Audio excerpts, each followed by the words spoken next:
love to do this. Why don't you guys go around, give out 7 high fives, okay? Give out 7 high fives. Say, it's good to worship with you.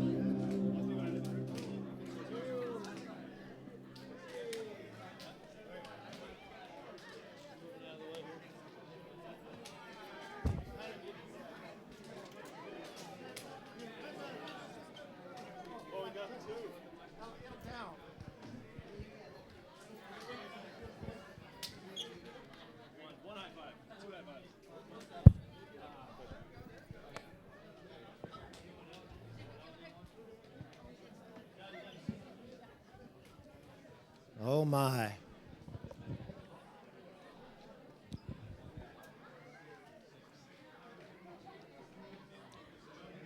Okay, that's enough loving. Way too much fellowship again, so. I love it. I love it. Hey, we are in for a treat today and tomorrow, and of course today is Ralph Moore, and I just want to say a couple things about Ralph. In Christianity, we don't have legends, and Jesus is the legend. But we have men and women of God who have done amazing things, and it would be foolhardy of me to not acknowledge some of the things God has done through Ralph Moore. And Ralph is an apostolic leader, and if you know much about, I won't define it, but an exponential, the level 5 leader that's called a level 5 leader in the United States, Ralph might be one of the only ones that is that, where he has multiplied so profusely. And my ministry, the practice, hey guys, my colleague Tom Johnson is a 5th generation Hope Chapel planter that I think now that might be 9 or 10 generations further down that have come out of Ralph. Ralph is responsible, that we know of, for at least 27 to 2,800 churches that have come out of this guy. And he's just a multiplier. He has a kingdom heart. And what's wonderful about apostolic leaders, especially a humble apostolic leader, is he doesn't care if you know his name. He wants you to know the name of Jesus. He just wants to get this out. And that's who Ralph is. He makes it simple. He keeps it uncomplicated. And so we are really, really blessed to have Pastor Ralph Moore with us. Would you put your hands together for Ralph?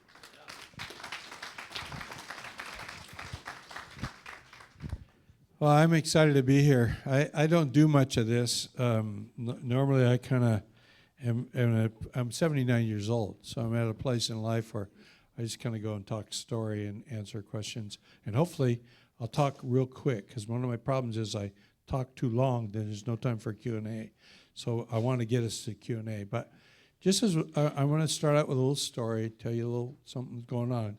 But I want to point out something. On every slide, I put my email address. Because some of you are going to go home, and you're not going to have asked the question because you're going to feel like, I'm small, I don't have much going on, whatever. And I just want you to have it so we can communicate. That's fine with me. I'm 79 years old. I'm retired. I got time on my hands. I remember starting out. I remember sitting on, we had a little auditorium with pews that we inherited. It was designed for 66 people. So roughly divide this room in half this way, and then divide it in half this way.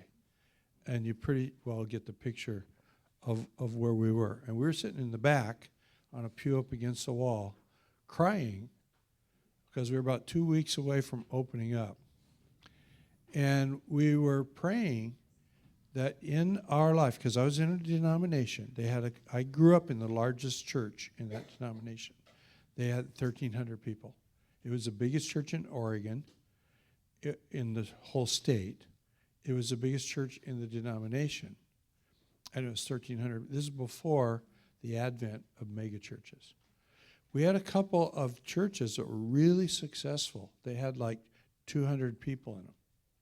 All the other churches had maybe 75, and there were, 600 or 700 churches at that time. And we prayed that God would somehow fill that room with people in our lifetime. That's where we started. Almost immediately, we started getting these little hippie groups coming in, and I was real straight arrow. And they each had a leader. So pretty soon we actually had 80 people come to the church, including children. But there were 4 pastors, and I was just one of them. And I was mad about it, because really I was a pastor of about 20 people, and then these other groups of people. And I'm whining and crying to the Lord and belly aching. And he spoke to me and said, all you really need to do is spend time with those other 3 men. And so I would try to go out for coffee or lunch or something once a week with one of them. And I'd try to call all 3 of them during the week. And out of that, I learned that my job is to make a disciple who can make a disciple. It really starts with my job is to make a friend. You know, I met with my next door neighbor, and I began to realize I live in a neighborhood of Chaldean Christians. It's called Chaldean Hill. They all came to the United States at the end of the Gulf War, the 1990 Gulf War, and their families helped America, and so they had to get out of Dodge. And they're all Christians. They all own liquor stores, but they're all Christians. You know, I was a lawyer before, but I own a liquor store now. But my next door neighbor is Vietnamese. Also an immigrant family came over after the Vietnam War. And one day I realized I'm not a very good friend. We talk whenever I'm out working in my garage and he happens to come home from work at the same time, then we talk. I never go down the hill to where he lives. So I started intentionally making myself be out there at that time, and then I'm going to go down the hill. And we have prayed together, and we've shared together, and you know, he's a sort of Catholic. His wife's a real Catholic. He's a sort of Catholic. But we prayed, and one time a stupendous miracle happened. It's about that kind of stuff. It's about making friends. And so when you hear these big fat numbers, I've actually been close friends with about 80 people and helped them into ministry. Most of them didn't go to seminary, at least first. Most of them didn't really believe in themselves, but I did. In fact, one day my staff said, "Oh, you have a gift of encouragement." I go, "What's that mean?" "Well, you see stuff in people that we don't see, and then you fan the fire, and then they go do stuff." I had a story recently. I like to tell stories. I was talking to a young guy. His name is Jeff. In 1982, I met him. I didn't know he had been going to our church for 4 years. Our church was big enough. We were in Hermosa Beach at the time. He would come surfing on Sunday morning, all afternoon, and then come to Sunday night church. Pretty soon, he's bringing 45 people to church from the San Fernando Valley, about 50 miles away. And he comes to me. I'm getting ready, thinking I'm going to move to Hawaii, go plant over there. And he comes and says, "Pastor Ralph, and I just met him. And he tells me, you need to start a church where I live." And he tells me the story about all these kids he's bringing, and they ran out of cars. The whole reason for starting a church is we don't have enough cars to get everybody here every week. So I go, "Okay, we're not going to do that. I'm moving away, and we're not going to do that. But you are." I'm 20 years old. I never, I go to junior college. Yeah, but you're going to do that. So we had a youth pastor named Dale Yancey. We paid Dale to move to the San Fernando Valley and babysit Jeff while Jeff planted a church in a carport. That church grew to about 200 people. That church sent Dale to New Hampshire. Dale led a guy named Tom Johnston to the Lord. That train in 1990-something goes 9 generations deep of pastors, mostly who found the Lord in the church, where that sent them out to plant churches. And that guy, Tom Johnston, made friends with a guy named Mike Chong Perkinson, and you know the story that goes on from there. I mean, all these things happen. And by the way, all the big fat numbers, I mean, Mike just told me there's over 10,000 churches in Africa. We don't count that in our numbers. That's another movement God started. We just do what we do. So anyway, I was talking to Jeff. Jeff has planted 7 churches in Cuba that they know of because they don't know about what the other churches that got started. They planted 7 or 8 in Southern California. He's now 62 years old, and he moved to Missouri, and he's starting all over with college kids. And I called him up out of the blue, and he was reading my book, Let Go of the Ring, that's back there on the table. And he was discouraged. And he was discouraged because he was sick, and he had taken too long to go to the doctor. And he goes, I'm just a loser. I'm even a loser about going to the doctor. I'm a loser. And I go, you're no loser. And he goes, I am a loser. I just been reading all the stuff that you did in your life. And it's like, yeah, but I'm a little bit older than you, and I had a little more time to do it.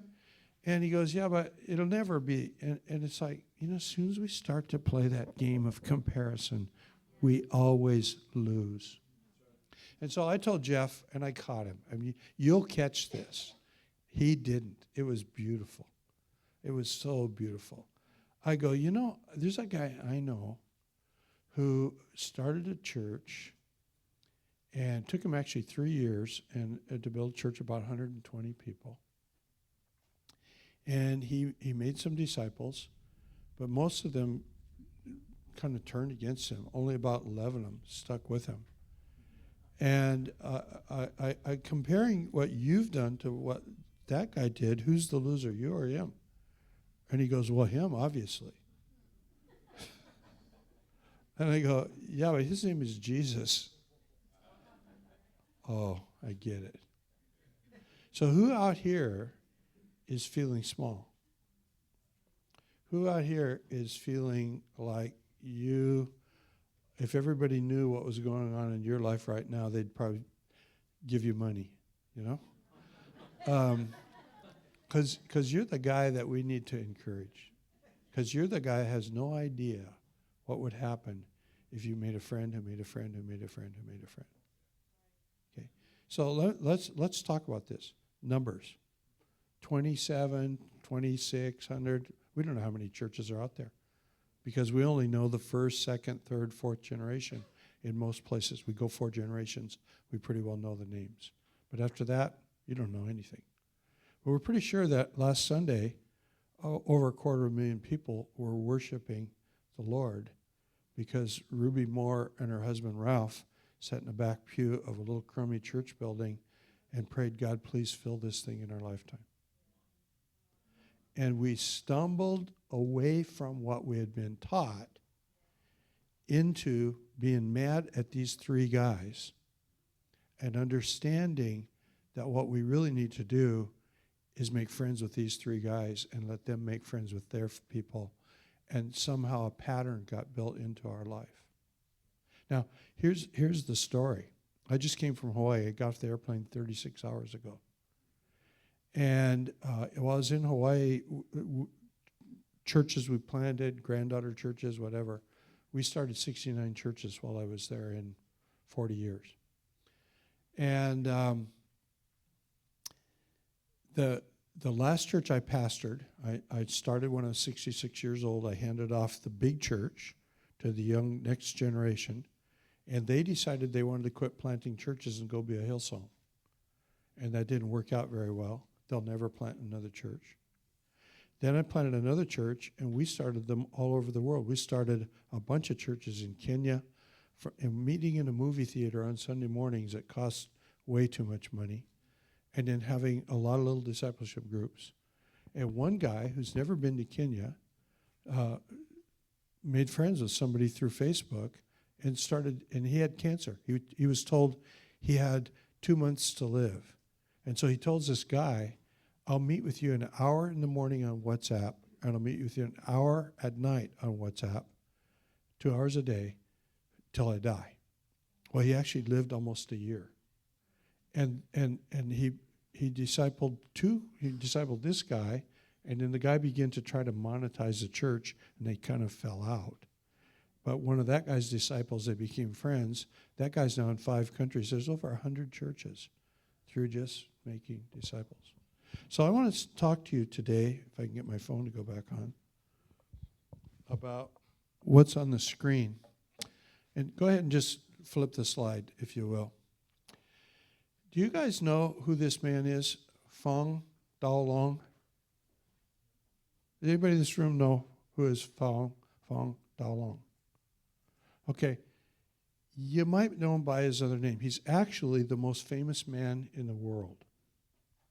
More people recognize this man's face, including everybody in this room.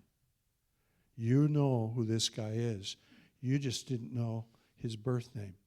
You know him as Jackie Chan. Now, give me the next slide.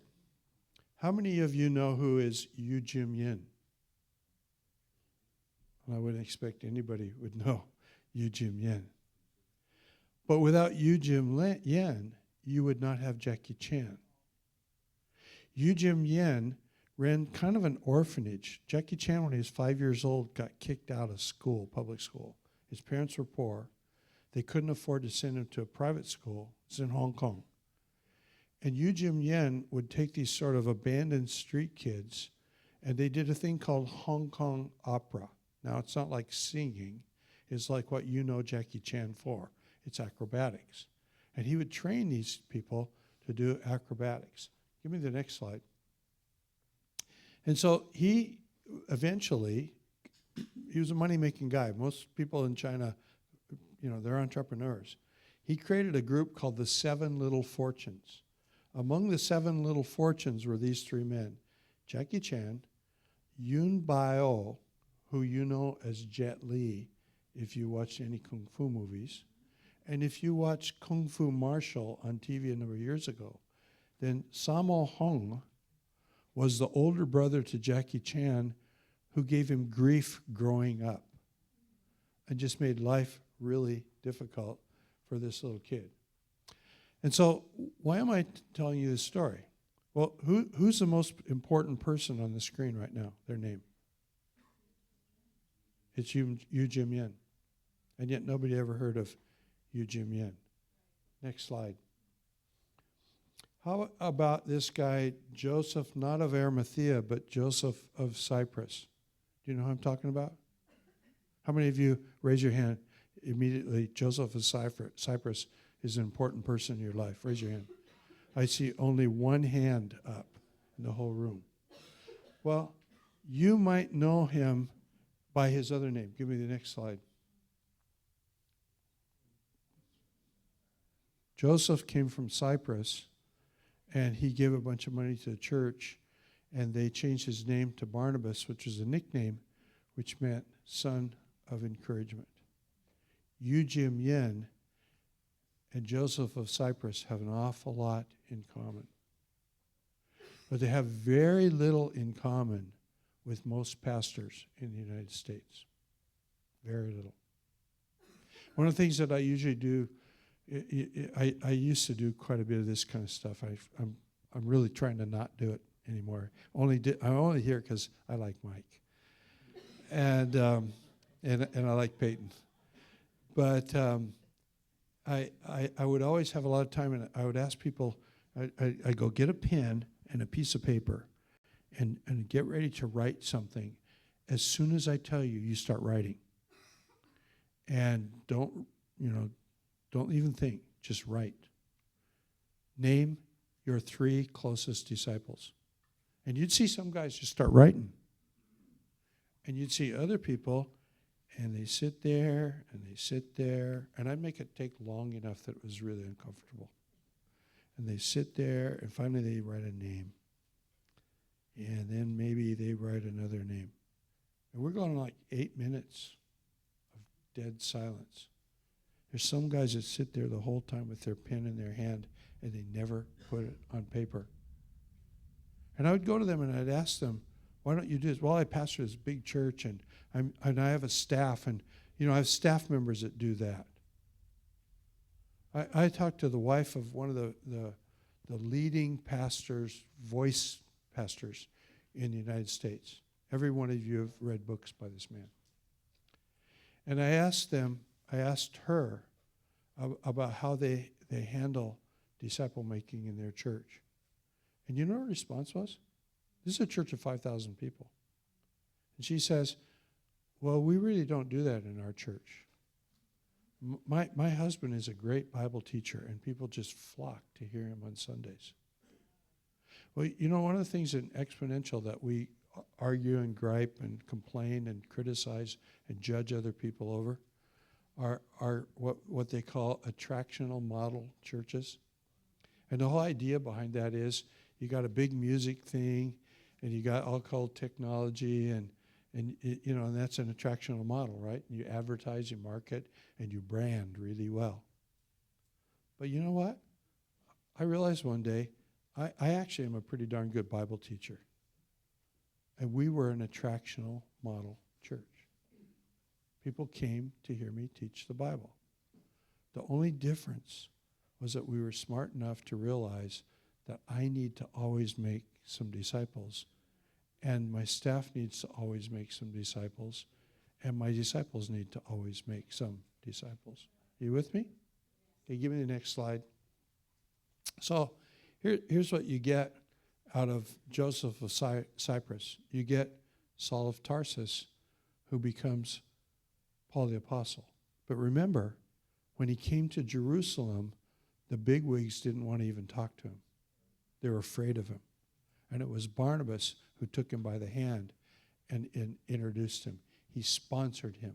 We can all do that. You can be in the smallest church. You can be in the poorest church. You can be in the biggest and richest church. And you can grab someone by the hand. You can encourage them. You can see stuff in them. And you can introduce them. Give me the next one.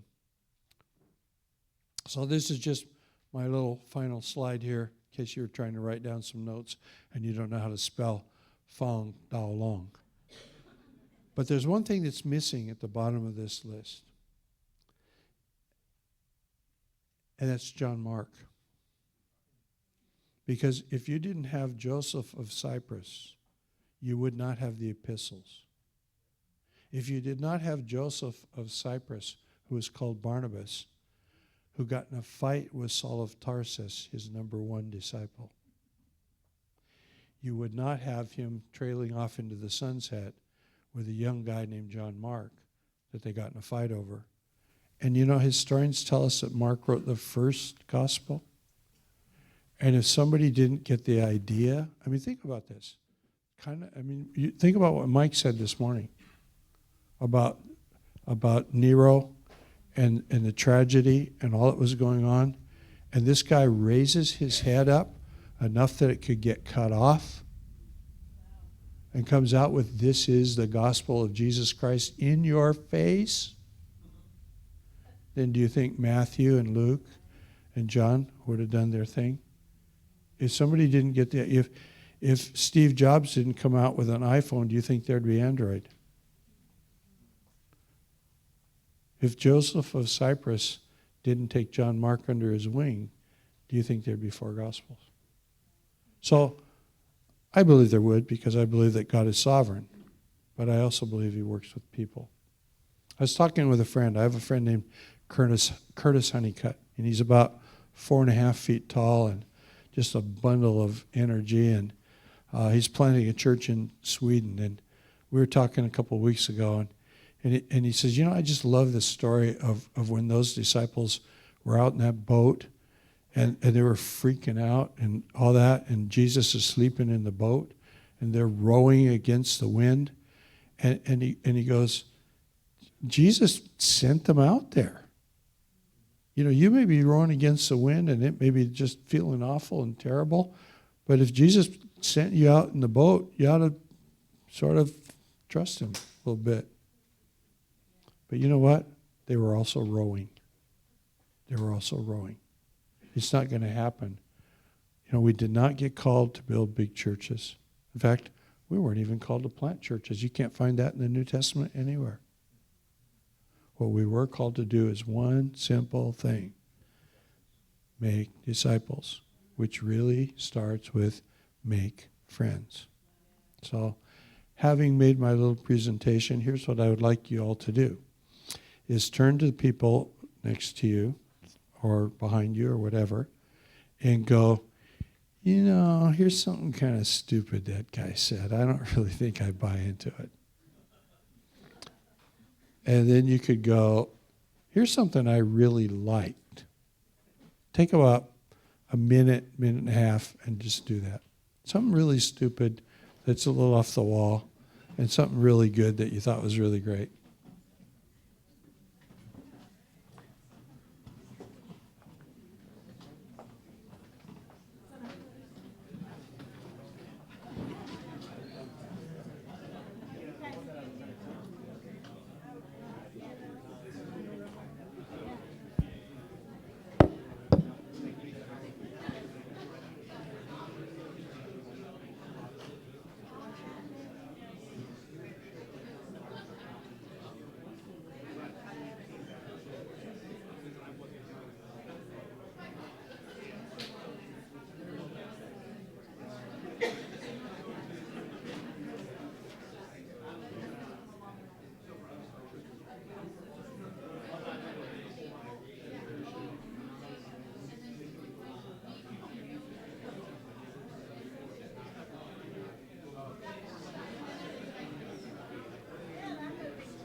No, I want it higher. I just wanted to stay.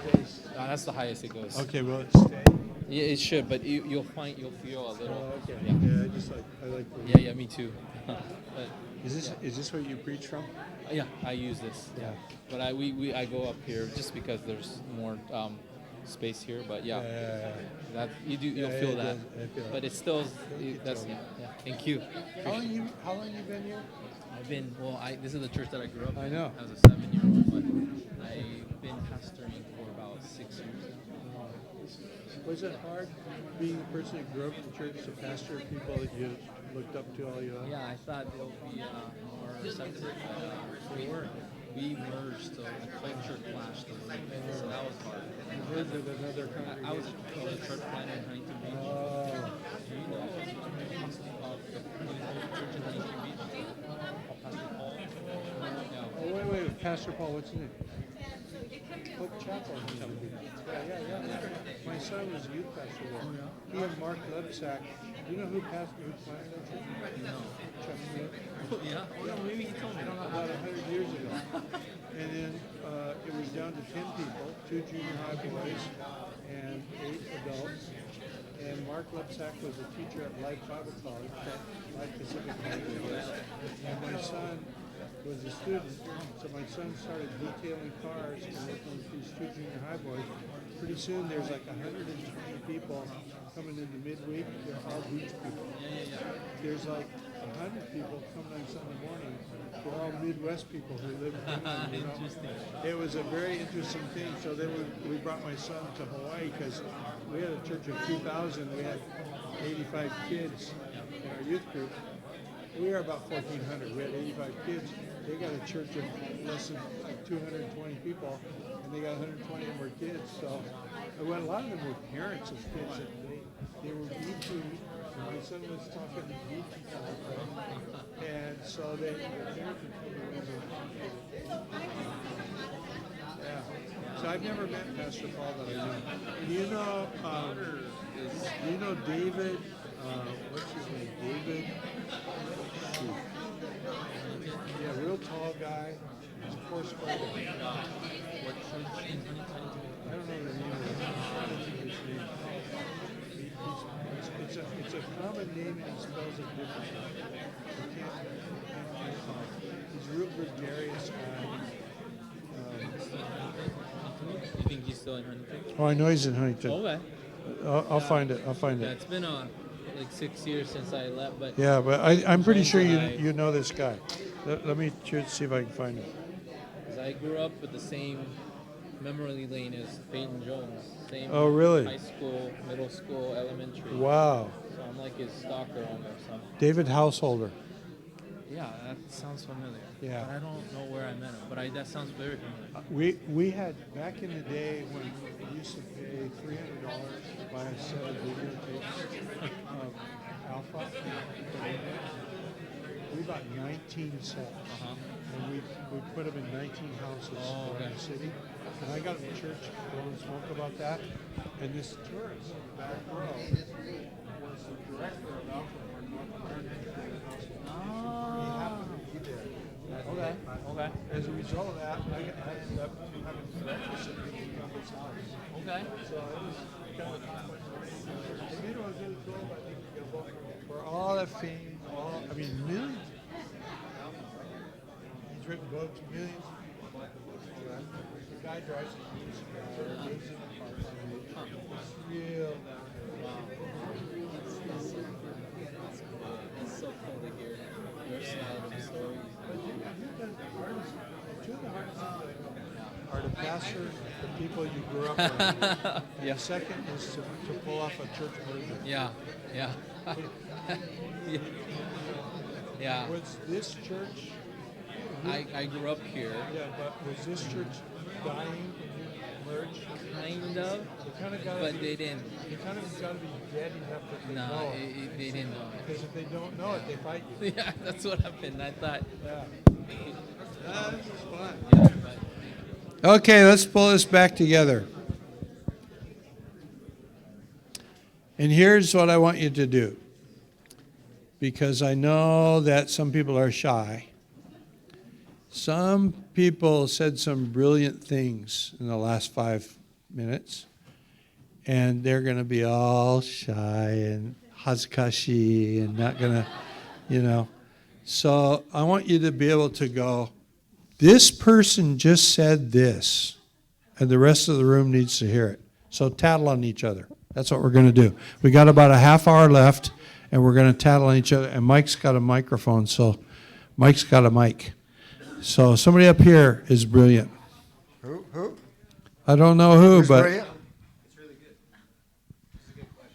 Well, it was more of a question. It was a question of how can we be friends when we're investing in this relationship? I think as pastors, I don't know about you guys, but it's really difficult to cultivate friendships within the people you minister to in that sense. A discipleship relationship isn't necessarily a reciprocal friendship. And so when you say start with friendship, that's kind of a difficult place in terms of how you see that multiply. did you all heard the question, yeah? That's a really, really good question. I think there's a couple things. One is I try as much as I can to make friends outside of the people I'm pastoring. But I work within the church also. I don't do this anymore. Well, I do make friends and make disciples, but I don't lead a church. Well, I actually do. I lead a 7-member church. On every Thursday night we meet digitally, and we live all over California. One guy, his 50-year-old son just cracked his head surfing and died. Another guy has been fighting cancer for 25 years. And they just told him, we've done the last thing that we can do. They gave him radiation in 5 tumor locations in his body at UCLA 2 weeks ago. And they told him, you probably will die in a year. And so we're going through that kind of stuff. So I kind of do pastor. I think you never quit pastoring. But I think that we need to redefine disciple making. I think that we need to understand that when we're together, 2 or 3 of us are in Jesus' name together, he's in the midst, and he's making disciples.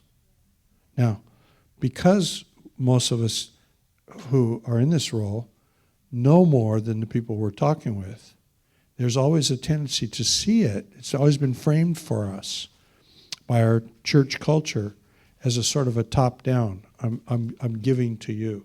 And so it becomes hard to be reciprocal if you're in that situation. My son-in-law, my daughter and son-in-law are kind of self-appointed. My daughter led teams to Turkey 3 times to support a missions agency that is evangelizing ISIS refugees from Syria who are now living in Turkey. And there's 1 million of them. And it's mostly women who are responsive and children. And so my daughter and son-in-law, they live in La Mesa. They have a really nice house, and they built an apartment underneath, and they Airbnb it. And they also raise some funds. And they can only live in Turkey for 90 days on a tourist visa, and then they go to Bulgaria on a tourist visa for 90 days, back and forth. And it's not like 3 months. It's not like, April, May, June. So you can't do the calendar real well. It's 90 days, and they won't give you any grace. So they keep spreadsheets as to when we have to move and whatever. And it's worked out good because they got a little apartment in Bulgaria. And so if somebody's burned out in Turkey while they're living in Turkey, they can say, well, go stay in our place for free and whatever. And my son picked up on my son-in-law picked up on a guy who, one of the things that we're learning, like my friend that I was telling you about that thinks he's a loser in Missouri, he started a thing called Doubters Club. And they just get together in a coffee shop, and you can come and bellyache and say all the bad things about Jesus that you want to say, and that you hate church and all that, and we're just going to drink coffee and love you. But we're going to talk about the Bible. My son-in-law has a guy who claims to be an atheist. And so Travis said, I appreciate your thoughts. You're a very thoughtful person. You've considered this. You've given this a lot of attention. Here's what I'd like to do. I'd like for us to just go through the Gospel of Matthew, and you set the pace. In other words, you kind of read ahead, and if you want us to talk about 5 verses, we talk about 5 verses. If you want to talk about a whole chapter, we talk about a whole chapter. But you're the boss.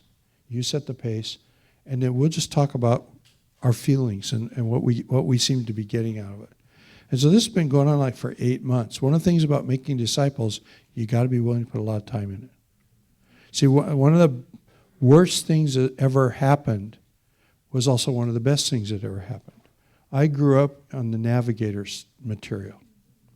And by the time I went to a Bible college, I knew everything already, you know. On the other hand, because it was in a book, and a book has a front page and a back page, we think there's a beginning and an ending. And so that's turned into, well, we have a disciple-making program in our church. You go through 8 weeks of classes, and now you're a disciple. It's a lifelong thing. You got to spend time with people. There's people that have been in my life and are not in my life anymore, obviously. But there's some people who have been in my life forever and are always going to be in my life. And so I think it's this thing where you intentionally make it reciprocal, and you trust that the Holy Spirit is going to work in the middle of that thing. And so like my son-in-law with a guy in Turkey, the guy is a backslidden Muslim who doesn't believe in Allah. And my son has him reading the Gospel of Matthew, and he's really big on Jesus. He wants nothing to do with church. And by the way, do you know the good news in America is that Bible sales jumped from 23 to 24, 2023 to 2024. They jumped by 22%. And almost everybody who's buying the Bibles are Gen Z. This lost generation, whatever. They're not buying church as we've known it. They're buying church that is a mix of doing stuff online and doing stuff on our phones and getting together in coffee shops and in meeting. I know a group in Huntington Beach. They gather together in a park once a month. All the rest of the time, they're in houses, and they're now trying to say, well, we're going to gather together once every 3 months, but we're holding it together by all of us are staying the same place in the Scripture, so that when we do come together, our heads are kind of about the same thing. These different things are happening, but it starts with friendship. It really, really starts with friendship. Now. And I'll quit, because I rattle on. Somebody asked me a question, and I talk for an hour. But I went to a Bible college, and a professor who got busted for hitting on girls. But that professor stood up and told us that we should never have a friend in our church because people would think that there was favoritism going on. Well, of course there's favoritism going on. You're responsive to the things of God. I'm going to be responsive to you. You're not responsive, I'm not going to be that responsive to you. I would get up in church all the time. Let me just tell you some little tricks I pulled. I'm sorry for rattling on when we're supposed to be Q&A, but I'm just going to tell you. Like, we made a big deal. We'll talk about it in the next session with our home groups. I'm in a church right now that has 3 10-week semesters, they call them. And my wife and I were just in Hawaii, and we missed the first 2 out of 10. So we only get to be there 8 times in the spring. And then they'll take a hiatus, and there'll be another 10-week session in the summer, and we'll be in Japan. And so we're just going to miss. My idea is if it's not Christmas Eve or Christmas Day, you just always meeting. And if only 2 people show up, that's fine. If 12 show up, that's great. You don't want too many more than 12. You want to keep it small. You want to keep it going. But I would stand up in church and say things like, this was it was a joke when I first said it, but then it became a tool. If you're here today and you're kind of new in the church, kind of finding your way, I just need to let you know how things work around here. If you are sick or you get in an accident and you go to the hospital, then I just want to make a really solemn promise. As the leader of this thing, I will not come to visit you. Because this isn't even a church. This is a convention. By the way, we met in a public school for almost 20 years. Two different schools. I go, this is a convention of churches. The church actually meets during the week. And it meets all over the island of Oahu. We're in houses. We're a pretty rich church, by the way. We have about $2 billion worth of real estate in this church. Did you know that? This is when there's like 180 people coming on Sunday mornings. Because we've got all these houses that we use. We have this beautiful park that we use for worship nights. What do you think that's worth? We rent this hotel ballroom for this event. What do you think that hotel's worth? You know, we're probably the richest church on this island, because most churches, all they have is a little building that might be worth $200,000. We're worth $2 billion, and we're a pretty small church. But by the way, getting back to the point, I'm not coming to the hospital because the church meets in houses and parks, and I'm not your pastor. That guy's your pastor. And by the way, if he's doing his job really well, he's not going to be in the hospital either. Because his job is to equip the saints to do the work of the ministry. They'll be the ones in the hospital. And you know what? One night, one of my really close friends was in the hospital, and we were on our way to what we called mini church, my wife and I, to our mini church. And so we broke the rule. I stopped in the hospital, and I couldn't get in the room. The door wouldn't open. And so there's this little Filipino nurse about this tall. My wife, by the way, is Filipino. And so this lady's actually shorter than my wife, and my wife is 4'11". And you would have thought that she was like a linebacker rushing the line or something. She just throws her whole body against the door, and it opened. There were 17 people in that room with a guitar. The church was doing its thing. So I would end my little thing, and I would go, now here's the deal. I know I'm a pretty good Bible teacher. And I also know that I'm a really handsome man, which I wasn't, but I'd say that. And so if you want to come to this church as a spectator, then you're welcome to come. Be a spectator as long as you want, as long as you throw $20 in the bucket on the way out the door. And by the way, there wasn't even a bucket.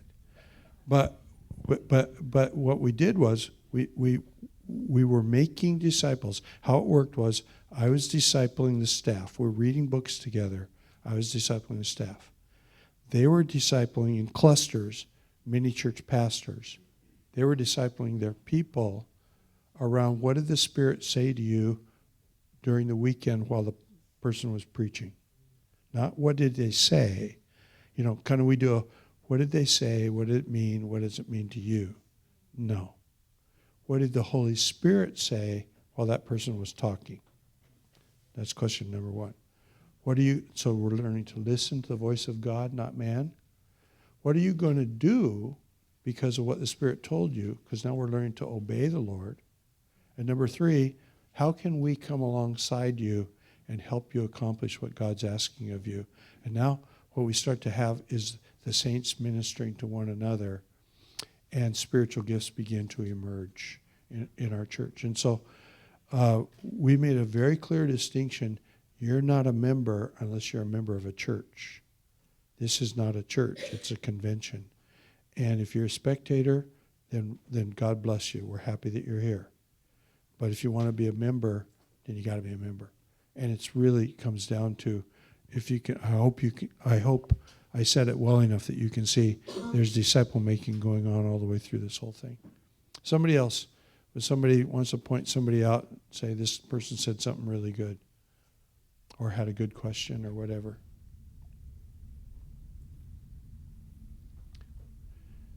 We have 9 minutes left.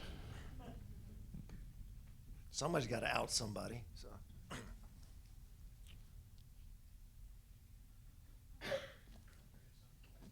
That bald guy back there. That handsome devil in the back. So I have an unfair advantage. I know a little bit. But you mentioned that you felt called to befriend people. And I know that you've befriended someone recently in San Diego, helped them get a driver's license. Guy you met in Home Depot? Can you tell that story? Because I think that's such a simple and yet profound. Okay, so here's my deal. I have had surgery in the last year on both of my thumbs, on this joint on this one, and this joint on this one. And so I have a lot of, I bought an old house, a 20-year-old house that had been in pretty bad repair, plus I wanted to do a lot of things to it. So if I'm home, I'm working on my house. So I'm getting ready to go in surgery. I've got to do some yard work, and I'm at Home Depot. I got to hurry up and get it done because that was the first surgery. So this is like, it was actually last March. So this is February. So this is like 11 months ago. So I've been going online trying to find these handyman things and whatever. I can't get anybody to respond to me because my job is so small. And so I'm at Home Depot, and I got these 80-pound bags of dirt. And I got them on the little cart. I managed to get them on the cart. I'm an old man, so I was 78 years old at the time. And I get them out to the car, and this well-dressed black young man comes over, and he has an accent. He doesn't speak very good English, but he speaks with an accent that I don't recognize. And he volunteers to help me load my car. And so I was really thankful. So I gave him $40. And I found out that people tip like misers at Home Depot. But these guys are out there all day in the hot sun, so I gave him $40. And I was very happy with the transaction. So 2 weeks later, I'm still trying to get somebody to come help work in my yard. Can't find anybody to help in my yard. So I'm getting desperate, and I'm down to, I'm going to actually have to hire somebody from Home Depot to come to my house. So now the prayer is, Lord, help me to hire somebody who won't stab me. Because you got no idea who you're bringing to your house from Home Depot. And I've heard some really bad stories. And so this time, though, I'm smart. I buy 40-pound bags of dirt instead of 80 pounds so I can do them myself.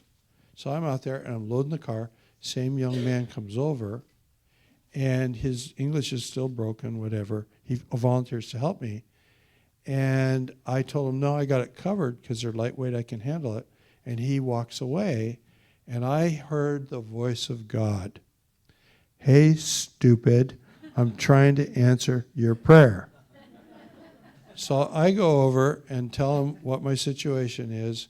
Would he be willing? And so his English was so bad that I called him by the wrong name.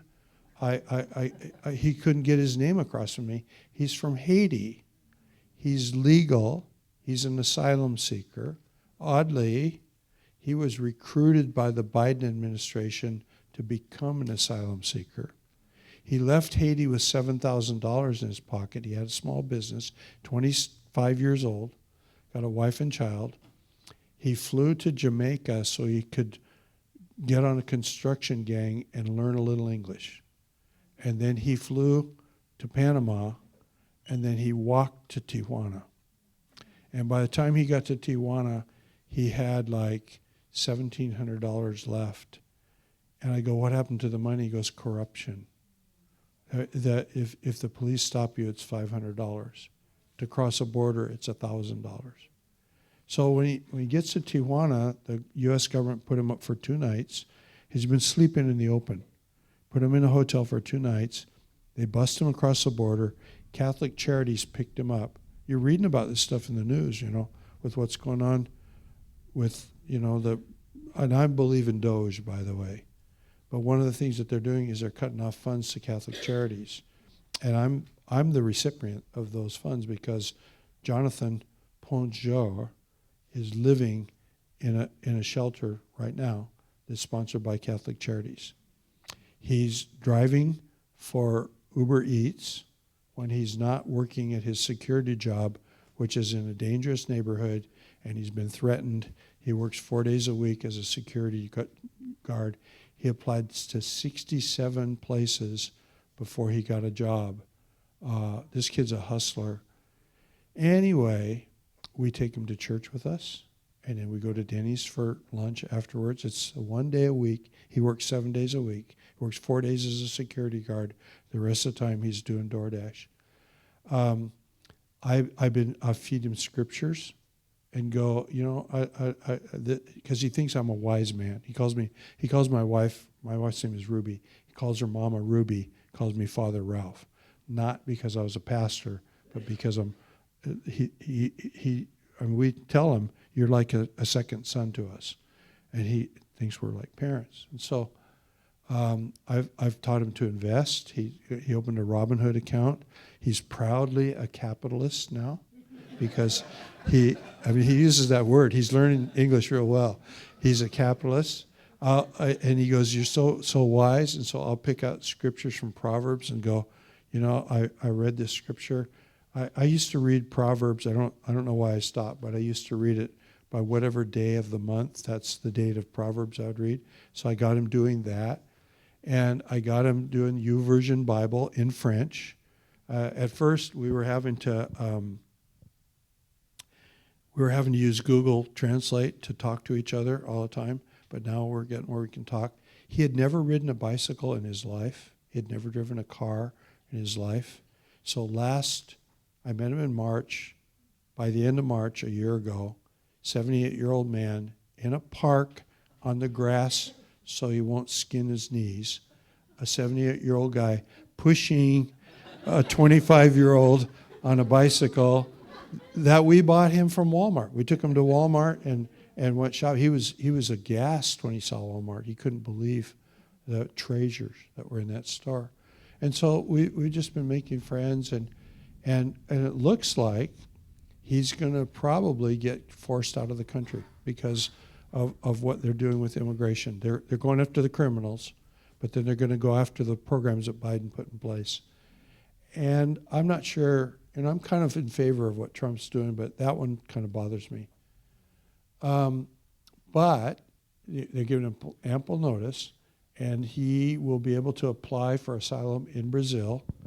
The problem is he can't bring his wife to America because the program no longer exists.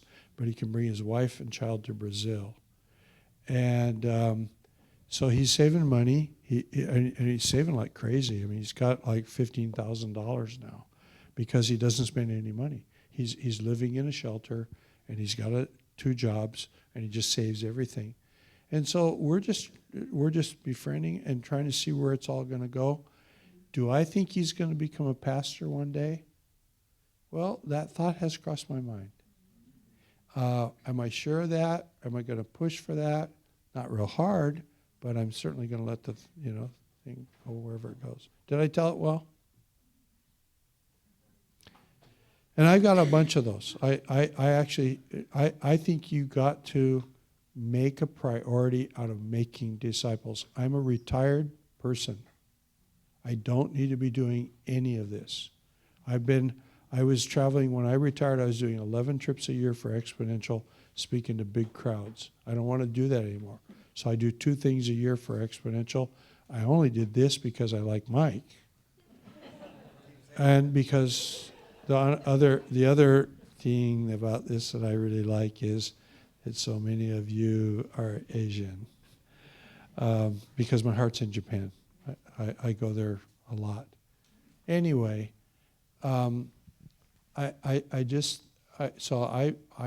discipling 9 guys. Every other Tuesday we meet and I pose a question and we hang out. They're all pastors, church planters. I'm doing the DigiChurch every Thursday night.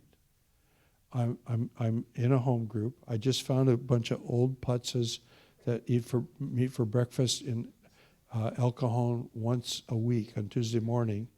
and I need some old gray-haired guys to be my friends.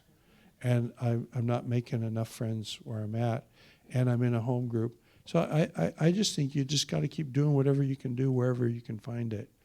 But I really think it starts with friend making before disciple making. In fact, I believe evangelism starts with friend making, and then it goes to disciple making, and then it goes to, listen to this, this is really crucial, and I'm going to quit because I'm 1 minute over time. You make a friend, then you kind of follow me as I follow Christ. You live your Christian life with that person in whatever way you can. If they're interested in the Bible, then take them in the Bible. If not, for sure pray with them. The best thing you can do is get to a point where they moan and groan about something, and then go. And here's how I would always say it in church: if you're a chicken like me, I'm not that much of a chicken, but I'd say it. If you're a chicken like me, then here's what you do. You go, would it be all right? Can I have your permission? I pray every night. You know, I follow Jesus Christ. I pray every night. Can I have your permission to pray about your problem tonight when I go to bed? As soon as they say yes, they may be an abject atheist.